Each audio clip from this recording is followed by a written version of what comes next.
30 years ago, George Soros wrote an article talking about his vision for a new world order, his phrase, based upon his open society's ideology. The article said NATO should use Eastern European troops instead of NATO troops to fight Russia at some point in the future. Well, how about that?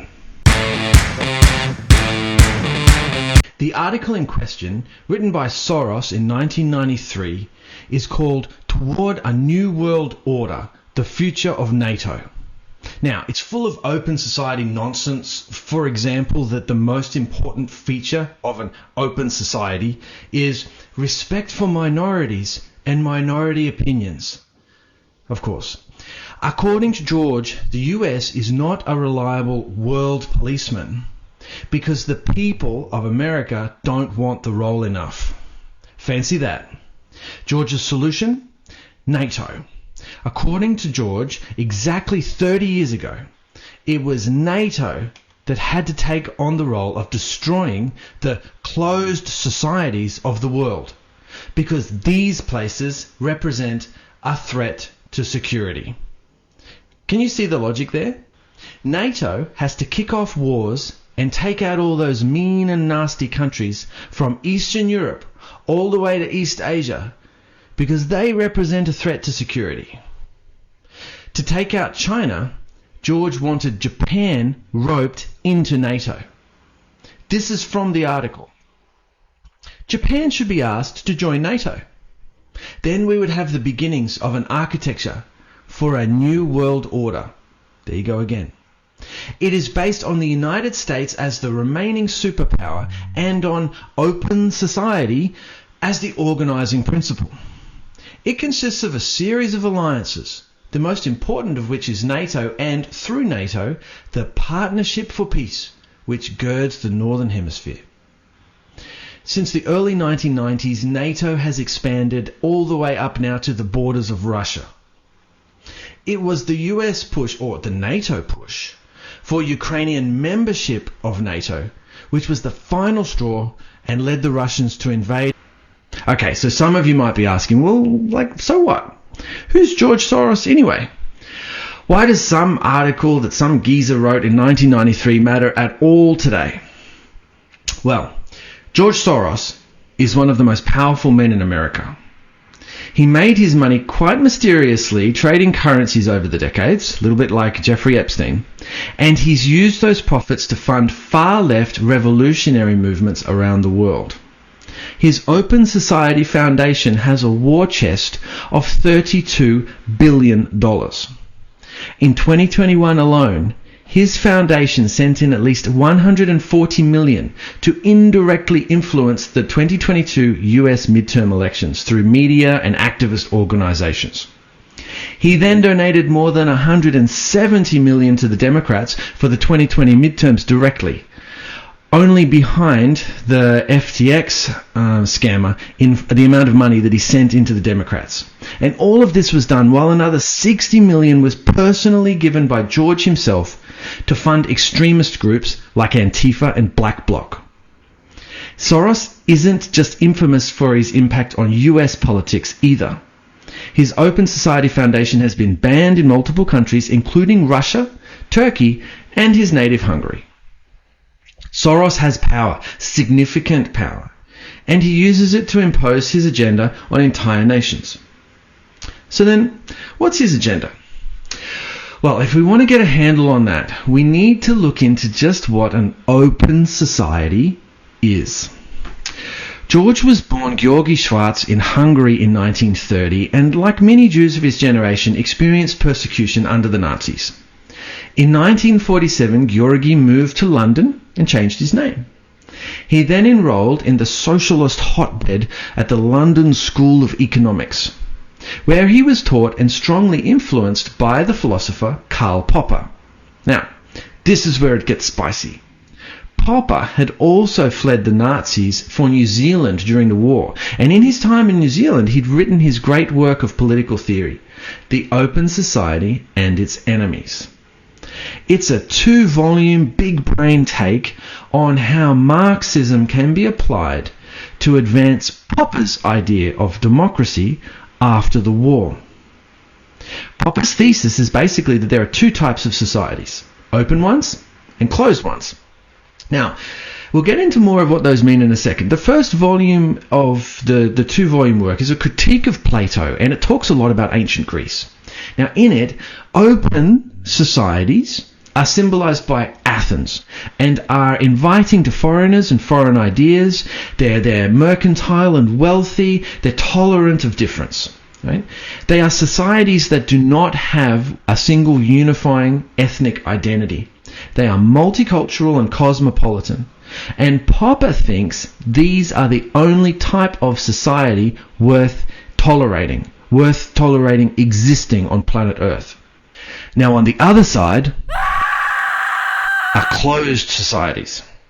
These are societies that do not look for new ideas and foreign influences, but instead have traditional values and a stable ethnic identity.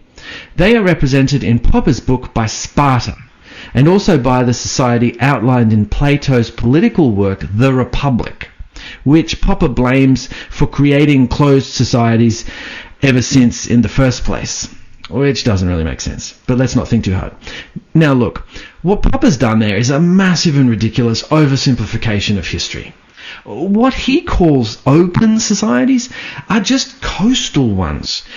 Societies with cities situated along the coastline. These have always historically been more likely to rely upon trade rather than agriculture. They're more likely to have foreign inhabitants, and they're more likely to be wealthy. They've got greater class distinctions, and they look for political systems more like democracy and republican systems and stuff rather than monarchies and those types of systems.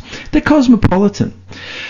What Popper demeans as closed societies are just agricultural ones, more likely to be landlocked. When you look across history, you can see this dichotomy. Carthage versus Rome, England versus France, Britain versus Germany, and now the USA versus Russia. It's a division which you can even see within countries. Like, for example, the coastal versus heartland political divide in America, the coastal versus rural divide in China, or the south versus north split in the UK. It's just geography. Now, the second volume of The Open Society and Its Enemies moves on to the work of Karl Marx. Now, on the surface, the book looks like it's against Marxism. Popper called it a critique of Marxism. Now, this is believable only if you don't truly understand Marxism. Now, I'm not going to go into a deep dive on Marxism right now. I'll do that in a future video. But Marx's work wasn't really about class and economics. These were tools in the mind of Marx. Marx's work was the application of what we can call dialectics, or opposing social forces, which are set up to bring societies to crisis and ultimately to destroy the established social order. This can be done using any division within the society, not just class. Marxism is not a tool to liberate the poor. It never was, and that's why after the Russian and Chinese and other revolutions, the poor were worse off than before. Marxism creates poverty. It's simply a tool used by radicals, nihilists, people who want to take power away from the established social hierarchy, the people at the top of that hierarchy. It's a tool to overthrow the values, political structures, cultural norms, and even the ethnic identity of entire societies, so that the little clique of Marxists can create their idea of utopia, and when it doesn't work, impose it with a boot heel on the population. That's the history of Marxism. It's a weapon of political mass destruction. Now, Popper argued that the Marxist revolution in Russia had created a closed society because Marx had relied too much on the thinking of Plato.